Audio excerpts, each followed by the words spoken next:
Hello. Well दोस्तों, इस वक्त हमारे साथ राजेंद्र सिंह राय जुड़ चुके हैं जो डेली वेजेस की राजनीति कर रहे हैं। आज लोहड़ी का पर्व है। हम सब जानते हैं कि उत्तर भारत का सबसे बड़ा पर्व माना जाता है, लेकिन आज की बदकिस्मती की बात यह है कि आज भी डेली वेजर अपने राइट्स को लेकर के सड़कों पर है। ताज साहब, क्या कहेंगे आप? अ, मनोज जी, आपका और आपके चैनल का शुक्रिया। मेरी तरफ से सभी देशवासियों को हैप्पी लोहड़ी। लेकिन डेली वेजरों के लिए हैप्पी नहीं है, क्योंकि ये दूसरी लगातार लोहड़ी हमारी है कि जो हम लगातार संघर्ष कर रहे हैं।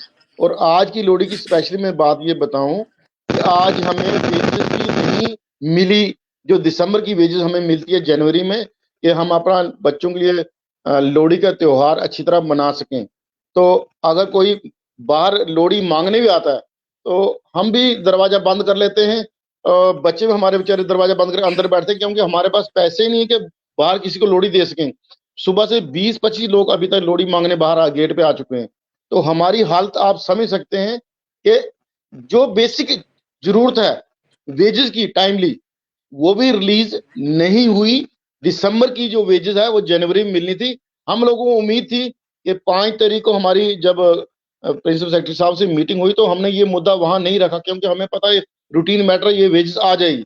लेकिन कल भी मैं और मेरे साथी फ्रंट के जो सीनियर मेंबर है, हम चीफ साहब से मिले थे। और चीफ साहब ट्राइंग इज बेस्ट, पूरा ट्राई बेस्ट किया। और उन्होंने ये भी बताया कि हमने नवंबर में जब आपकी वेजेस रिलीज, नवंबर की वेजेस जब दिसंबर में रिलीज की थी, हमने उसी दिन फाइनेंस को लेटर लिख दिया था कि हमारे पास पैसे पूरे नहीं है जनवरी की वेजेस देने के लिए।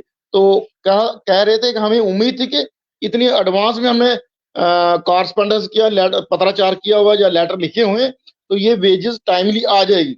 और कल वो भी बड़ा मायूस थे कि मेरा कम से कम 20-22 हजार जो स्टाफ है, अगर उनको वेजेस टाइमली नहीं मिल रही तो मेरी भी लोहड़ी को अच्छी तरह नहीं मनाई जाएगी।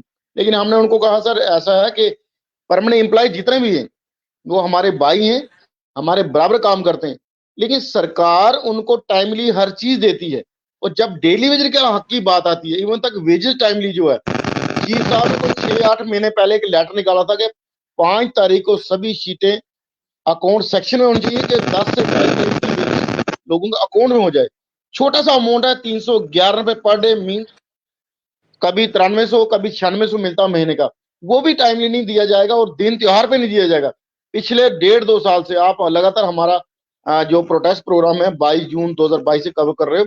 जितने भी त्योहार है या डेलिब्रेटरी त्योहारों पे हमारी वेजेस रोक के दी जाती है, जान के टाइमली नहीं दी जाती। ये हम खुद हैरान है और सोच रहे हैं कि क्या कारण है। एक तरफ सरकार की तरफ से कहा जाता है हम आपका पिछला पेंडिंग देने जा रहे हैं, जिनकी डेथ हो गई है उनके लिए डिटेल दीजिए, जिनकी रिटायर हो गए 60 साल के उनकी डिटेल दीजिए। लेकिन ये जो बेसिक चीज है वेजेस, उस पे भी क्लियर कट अभी सरकार की तरफ से नहीं होता। अगर चीफ साहब ने करीब 1 महीना पहले अगर फाइनेंस को लेटर लिखा या अपने उच्च अधिकारियों को लेटर लिखा कि हमारे पास फंड्स की कमी है तो हमें ये फंड्स दिए जाएं, तो कोई सीरियस है ही नहीं है। ऊपर से लेके नीचे एलजी साहब ये कह रहे हैं कि हम गरीब तक पहुंचने की कोशिश कर रहे हैं। तो गरीब आपके दरवाजे पर खुद पहुंच रहा है पिछले 1.5-2 साल से, उसकी तो सुनिए। नहीं, ताज साहब, थोड़ा बदलाव तो हुआ है। चीफ सेक्रेटरी ए के मेहता के जाने के बाद अब local chief secretary Atul Tullu आए हैं। कुछ तो फर्क पड़ा होगा। देखिए, जो सच्चाई है, फर्क पड़ा है।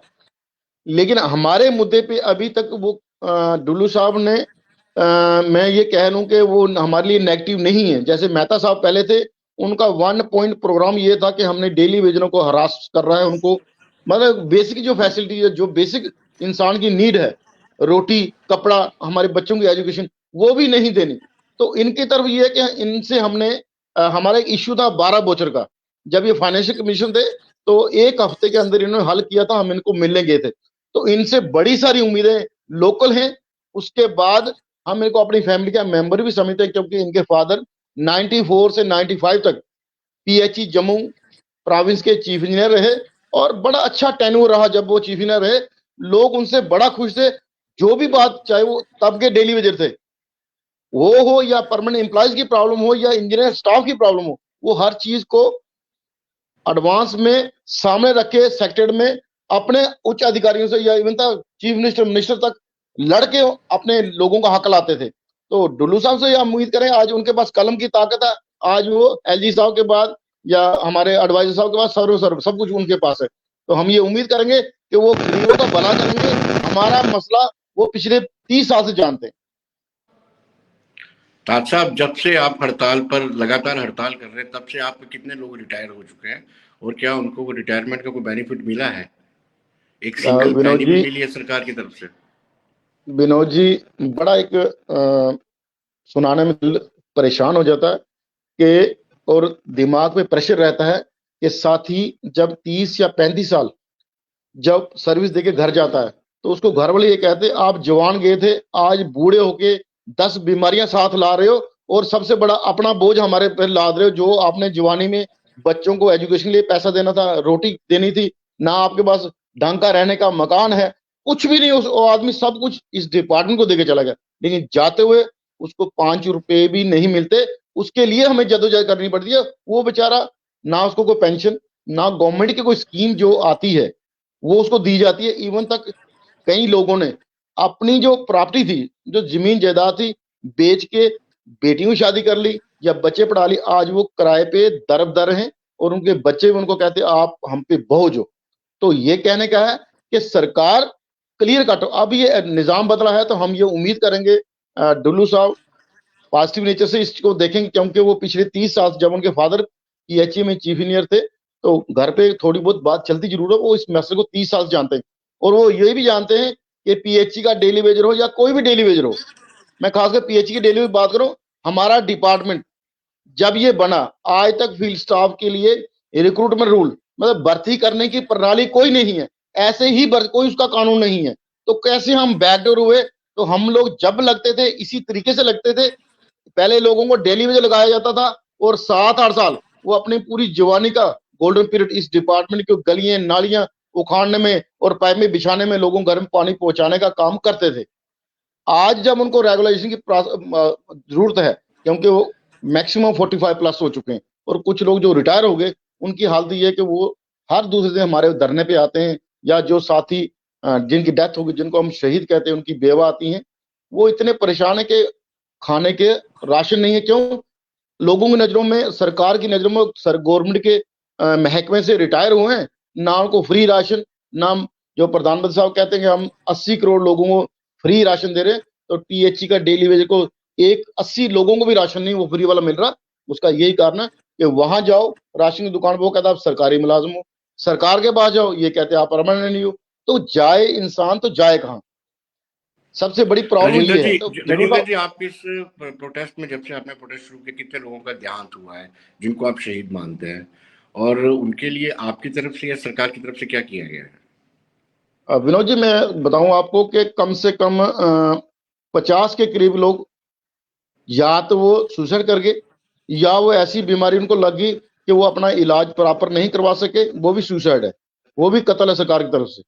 और जो लोग रिटायर हो गए, वही 500-600 लोग हैं जो पिछले 1.5 साल में हर एक डिवीजन से रिटायर होकर चले गए। और वो बड़े जरूरतमंद लोग हैं, जिनको आज घर खाने के लिए नहीं है।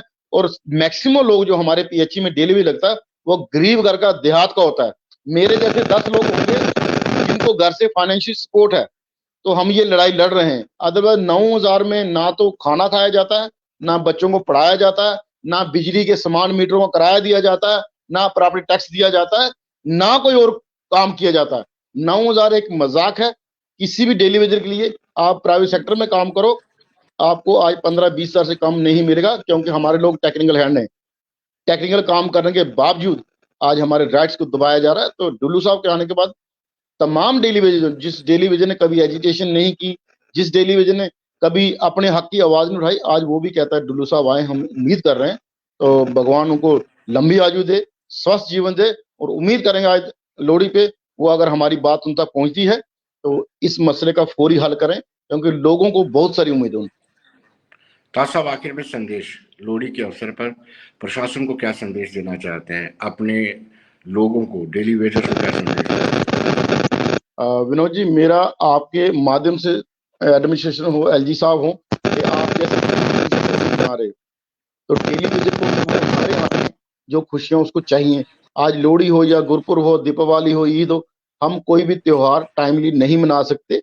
और डेली वेजरों को ये है कि अपने हक के लिए अगर बाहर नहीं निकलोगे तो जैसे आपका पड़ोसी आपके साथ काम करने वाला 60 साल का डेली वेजर होके घर चला गया, उसको कुछ नहीं मिला, तो नंबर आपका भी लगने वाला है। इसलिए टाइम बहुत कम है।